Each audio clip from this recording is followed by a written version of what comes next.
Hi guys, welcome back to my channel. I hope you are doing well. In today's video, since the holiday season is approaching, I would like to invite you all to just sit down, spend some time with me, and together we will make some Christmas holiday card to give to friends and family.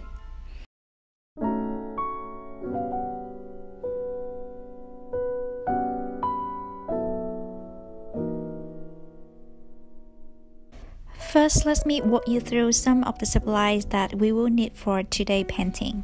As always, I will be using my Winsor & Newton Cotton pen, a cup of water, and Canson XL watercolor paper. And I also have a small mixing plate here with me, the one I just got from Daiso, some brushes, and we will also need whitewash.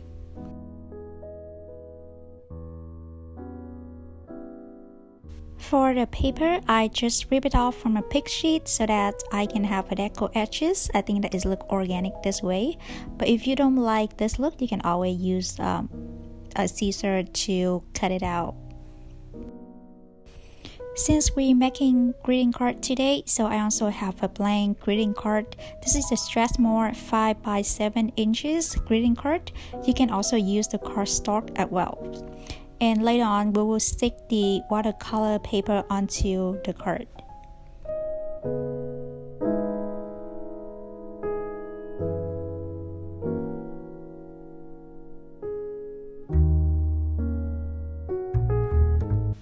Since we are doing a small winter landscape today, so I will show you quickly the composition on a draft paper with a pencil.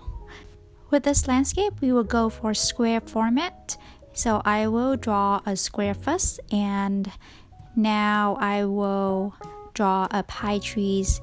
So in this landscape, the pine tree will be our focal point, and it's gonna be at the corner of the square. But as you can see, I don't want to make it within the square, but on the left side of the pine tree, it has a little bit stick out of the square. So I think that this is gonna make the painting looks more interesting. And now I will draw a curved line. So this is gonna be the foreground areas, and the background will be a tree. So since it's in the background, so we're not gonna focus too much, put too much detail on it. It's just like a couple lines to indicate that there's a tree in the background. Now let's get started with the actual painting. First, use the pencil to draw a square on the paper, and this is gonna act like a frame. And now let's do some color mixing. And first I will make the color of the sky. Since this is a foggy sky, so I will use the indigo dilute with a lot of water. Since it's foggy, so I just gonna have a little bit of color for it. And I also add some yellow to add some warmness into it. And this is how it looks when it dries. You're just gonna see really just a hint of color. And that's what we want to achieve here. And now what I'm doing here is I am going to mix some greens. I am using the sap greens mixing with wow, I don't really remember that name of color, but some blue because sap green is a very warm green, so I want to add some cool into it. That's why I want to add some blue. You can actually use any blue that you have in your palette. Try to see what kind of green you're gonna get. And after I have my green mixture, I will grab some and start to paint the pine trees, which is our focal point here. As you can see, this is our first layer of the trees. So it is very light, and don't worry too much. This is just the first layer, and later on we can add a couple more layers on top of it to make it look actually more like a tree. After I'm done with the first layer, I will use the same mixture of greens and continue adding another layer on top of it. And especially I want to apply the second layer on top of the first layer when it's still wet, which is called wet on wet techniques. So if your first layer is dry, you can always use water and wet the paper again before applying the second layer. And one more thing, that if this is the first time that you paint a tree and you are afraid to mess up, I highly suggest that you can use the pencil and draw the shape of the tree first, and after that apply the watercolor paint on top of it. I used to do it when I first started painting trees, but since I guess because I paint trees so much, so it just comes naturally. That's why you see me not having the pencil line first, but I just go straight on it. And here I am painting the background tree, and this is a tree in distance, and plus it is foggy sky, so that's why you can barely see it. That's why you see that I am just use a very light value for this one. And yeah, and that this is a tree in distance, you don't want to put too much detail, too much attention to it, because we want the viewer to focus mostly on the pine trees, which is our focal point. And you see that I also add a little fence here. I think that it looks cute in this composition. And now I will use the brown color to add some branches for the background tree. So just a couple of branches to indicate, oh, there's a tree in the background. That's it. Don't focus too much on this one.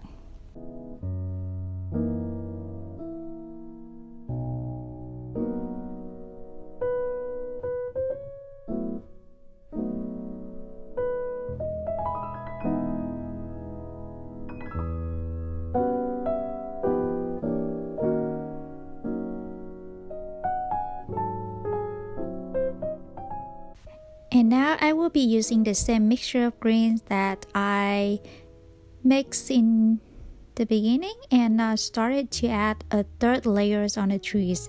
At this time the trees is already dry, so I am going to use the wet on dry technique, because for this stage we want to add some definition for the trees. So as you can see, when you apply the wet paint on the dry paper, it's not gonna blend it well with the paper, but instead you can see clearly the brush strokes. And now as you can see, since we added the third layer, so the trees started to look like more trees.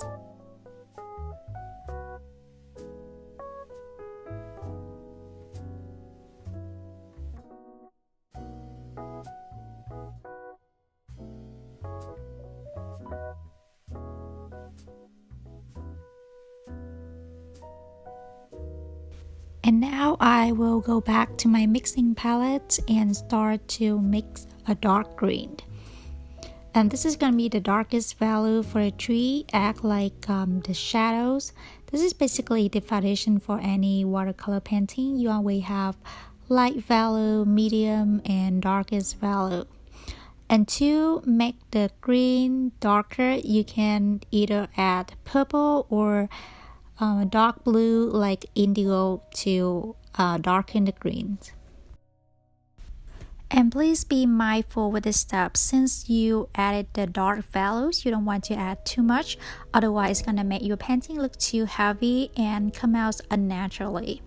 So as you can see, I am just randomly added the dark value into a couple spots of the trees to give it some sort of contrast, and that's it.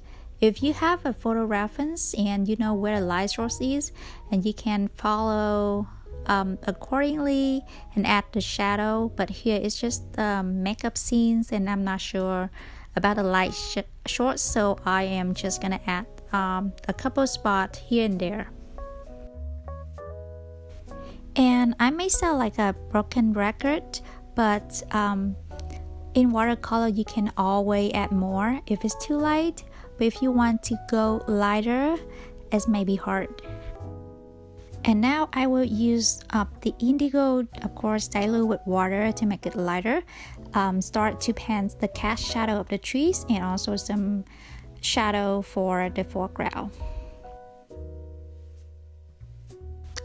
And now this is the best part. I don't know about you guys, but I enjoy this part the most.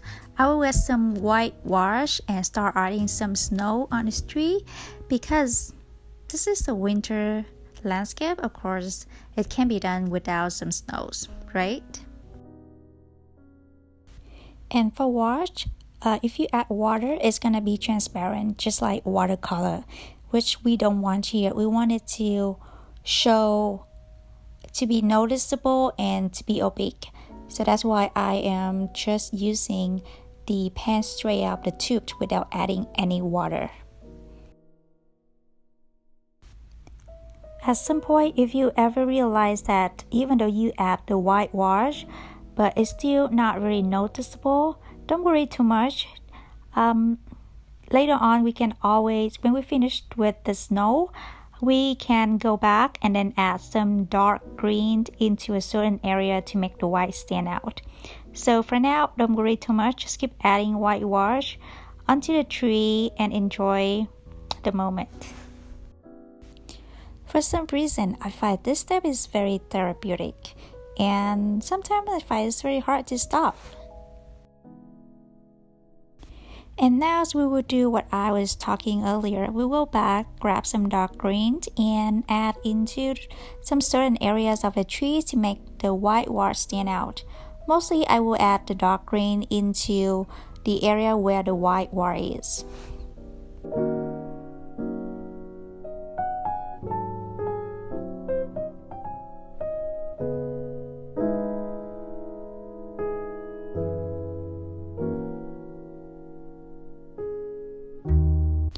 You may also want to grab some brown and then add some branches onto the trees, just like what I'm doing here.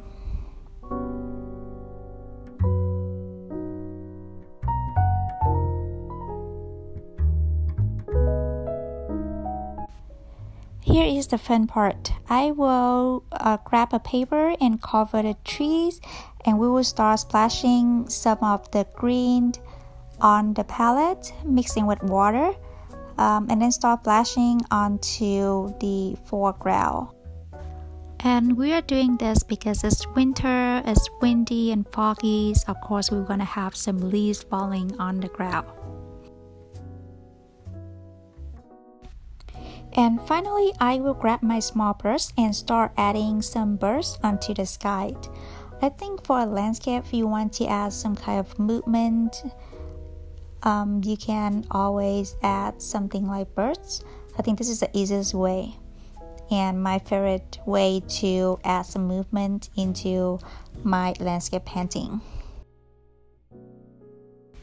And finally, before we can put the birds down, if you look back at the painting and think that there's some sort of adjustment that needs to be done, this is the time for it.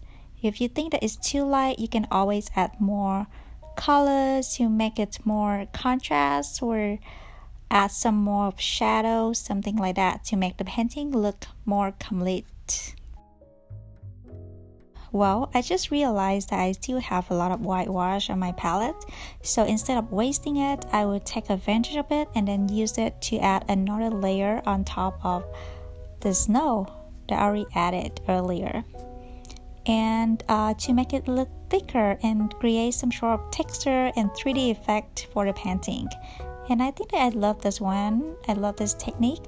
It just reminds me of the technique that they call in acrylic painting, which is impasto. That means you add a very thick layer of paint onto the painting to create a texture and make it look more 3D effect.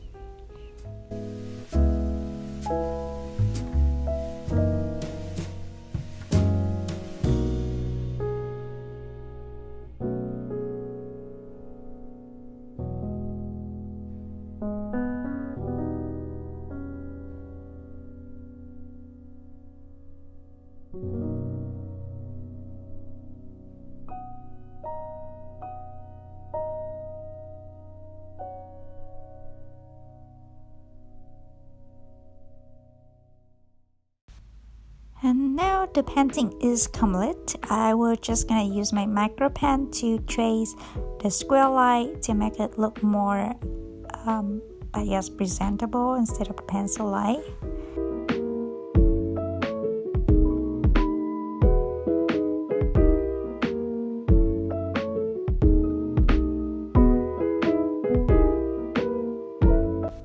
And don't forget to sign your name. And voila, this is the final result. I am sticking it onto my blank greeting card and also add some short message. You can also add any message you want. Okay guys, this is the complete greeting card for today's tutorial. I really hope that you enjoy it. And if you want to make a lot of cards to give to friends and family, you may want to change it up, like the color of the trees. You don't always have to paint the pine trees with green colors, just like what you see in my sketchbook. I tried with different color of the trees and also different tree shaped. I also have a video that show you how to paint different type of tree. You can always check it and learn how to paint trees. I really hope that you had a good time spending painting with me today, and I will post a lot of upcoming video about holiday greeting card tutorials, so make sure to subscribe to my channel and hit the notification bell so that you will be noticed whenever I upload a new video. I will have a new video every Saturday, so make sure to check back. Thank you so much for watching. Stay cozy, stay safe, have a good day, and I will see you next week. Bye!